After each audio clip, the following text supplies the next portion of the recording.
कानपुर की विभिन्न tempo auto यूनियनों ने आज पुलिस आयुक्त से मुलाकात कर पूरे शहर के टेम्पो ऑटो को रजिस्टर्ड और व्यवस्थित करने हेतु अर्जी दी। कानपुर शहर में यातायात व्यवस्थित करने और आम जनमानस को राहत पहुंचाने के उद्देश्य से पुलिस आयुक्त निरंतर प्रयासरत है। सुरजीत सिंह जी, क्या मामला है? आप आज यहाँ पे आए हैं। हम लोग का मामला दरअसल ये है कि कानपुर महानगर में हम लोग की विभिन्न यूनियनें अलग अलग मतलब अपने स्टैंड से संचालित हैं। हम लोगों ने एक हाई कोर्ट में एक रिट याचिका दाखिल की थी। उसके ऊपर जिलाधिकारी महोदय ने एक बैठक की थी जिसमें 31 स्टैंड थे कानपुर नगर में। तो 31 स्टैंड पे उन्होंने कहा था इन पे मौलिक सुविधाएं जो हैं इनको उपलब्ध करा करके इनको मतलब दिए जाएं। उसके बाद उन्होंने एक कमेटी गठित की थी जिसमें ARTO और आपका यातायात पुलिस विभाग के TI महोदय, इनके संयुक्त नेतृत्व में निरीक्षण हुआ था पूरे शहर में। तो उसमें 20 टेम्पो स्टैंडों का इन्होंने निरीक्षण कर दिया और उसकी सूची जिलाधिकारी को भेज दी। जिलाधिकारी महोदय ने नगर निगम भेज दी। नगर निगम ने वो अपनी वेबसाइट में 20 स्टैंडों की सूची अपलोड कर दी, जिसमें 11 स्टैंड अभी शेष बाकी हैं हाई कोर्ट के आदेशानुसार। तो उसके जो 11 स्टैंड शेष बाकी हैं उसको हम लोग चाहते थे कि वो स्टैंडों को तत्काल चिन्हित किया जाए, जिसमें कानपुर महानगर में टेम्पो ऑटो की जो समस्याएं हैं अपने हम लोग को लोग अराजक कहते हैं। हम लोग को जो सही स्थान चिन्हित होगा तो वहीं से हम लोग चलेंगे, तो अराजक कहाँ से होंगे? और जब हमको स्थान ही चिन्हित नहीं होगा तो हमको जहाँ सवारी कहेगी यहाँ उतार दो तो वहाँ उतारेंगे, जहाँ कहेगी हमको बैठा लो तो बैठा लेंगे। तो स्थान का हम लोग चाहते हैं कि चिन्हीकरण हो। दूसरा हम लोग ये चाहते हैं कि स्टैंड पे जो हमारे स्टैंड क्लर्क हैं रजिस्टर लेकर के बैठते हैं और वहाँ पे एक स्टूल और मतलब एक मेज की व्यवस्था हो, जिसपे एक रजिस्टर हो जिसके ऊपर गाड़ियों का सारा नंबरिंग व्यवस्था डाटा उसमें नोट हो। और जब गाड़ी गंतव्य को जाती है तो स्टैंड क्लर्क अपना गाड़ी नंबर लिखता है, नंबरिंग से छोड़े, जिसमें गाड़ी आपाधापी ना हो तो नंबरिंग से चलती रहेगी, तो ये जाम व्यवस्था नहीं होगी। तीसरा ये है कि कानपुर महानगर में इस समय जगह जगह डाइवर्जन चल रहे हैं।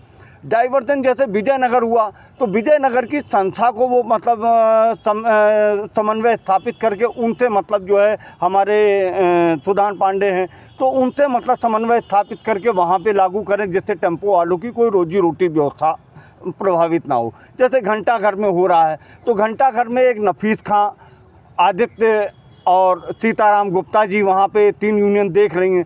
ये यूनियन देख रही हैं तो ये मतलब वहाँ पे जो भी डाइवर्जन लागू हो, शटल सेवा करें तो वहाँ से जो संबंधित स्टैंड की संस्थाएं हैं उनको बुला के उनके साथ समन्वय स्थापित करके जो डाइवर्जन और जो परिवर्तन करना है कि उनके समन्वय उनके सहयोग से करें, जिससे हमारे टेम्पो चालकों मालकों की रोटी भी प्रभावित ना हो और यातायात भी सुगमता से चलता रहे। पुलिस आयुक्त से आपको मिले हैं, उसके क्या आश्वासन मिला है? इस उन्होंने कहा है कि आपका कानपुर महानगर में इससे संबंधित जिलाधिकारी महोदय, RTO महोदय और पुलिस आयुक्त यातायात और स्वतः और जो भी इससे नगर निगम जिससे भी संबंधित यूनियन अधिकारी हैं, इन सब की एक आपके साथ में गोष्ठी करवा दे रहे हैं। उस गोष्ठी के अंतर्गत जो भी आपकी समस्याएं हैं उसको आपका सॉल्व करके एक मिनट जारी कर दी जाएगी, जिससे कानपुर महानगर में सुगम यातायात और सुव्यवस्थित व्यवस्था संचालित हो। और शेष हमारे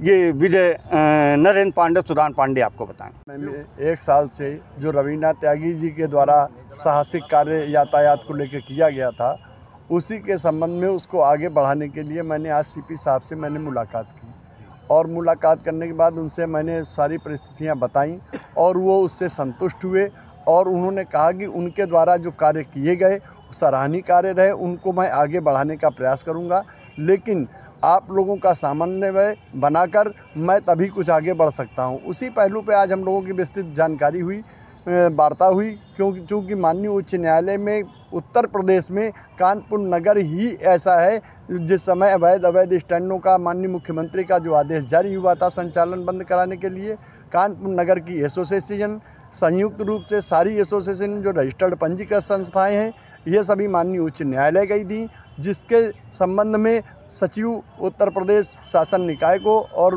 माननीय मुख्यमंत्री जी को अवगत कराया गया है कि मूलभूत सुविधाओं के लिए मेरी याचिका पेंडिंग है और उस पर कार्रवाई चल रही है।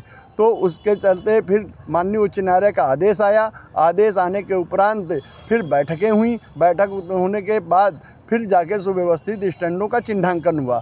ऐसी स्थिति में उन पर कानपुर नगर में संभागीय परिवहन कार्यालय में मात्र वर्तमान समय में आज की भौतिक स्थिति के अनुसार 7000 टेम्पो ऑटो पंजीकृत हैं और अराजकता की श्रेणी में टेम्पो ऑटो चालक आता है, जबकि मूलभूत सुविधाएं और चिन्हीकरण इनको करना है। माननीय उच्च न्यायालय के आदेश का भी पूर्णतः पालन नहीं हुआ है। तो ऐसी स्थिति में 20 स्टैंडों का चिन्हांकन हुआ, शेष अभी बाकी हैं। तो पहले तो इनको व्यवस्थित करिए आप। इनको जब सुव्यवस्थित कर देंगे उसके बाद अराजक कौन है उसकी पहचान हो जाएगी। टेम्पो ऑटो चालक है कि ई रिक्शा है कि प्राइवेट वाहन है। तो मेन चीज़ पहले तो आप किसी को सुव्यवस्थित नहीं कर रहे हैं, सब एक इधर से उधर है, अस्त व्यस्त है पूरा शहर। तो अराजक किसको हम माने? हम तो सरकार को टैक्स भी दे रहे हैं, राजस्व भी दे रहे हैं, उसके बाद भी अराजकता की श्रेणी में आ रहे हैं। तो उन्होंने कहा नहीं ठीक है, हम इसकी एक बैठक बुलाते हैं निगम को लाइसेंस और बैठक बुलाकर नगर निगम को लाइसेंस शुल्क भी देते हैं। हम लोग सालाना 720 रुपये टेम्पो का देते हैं, 500 रुपये ऑटो का देते हैं वार्षिक। ऐसी स्थिति में बैठक एक सुयोजित ढंग से बैठक बुलाने का आश्वासन दिया उन्होंने और शीघ्र ही बैठक के लिए पत्र जारी किया जाएगा और सुव्यवस्थित तरीके से संचालन के लिए टेम्पो ऑटो यूनियनों को आश्वस्त किया है, जिससे यातायात प्रभावित न हो।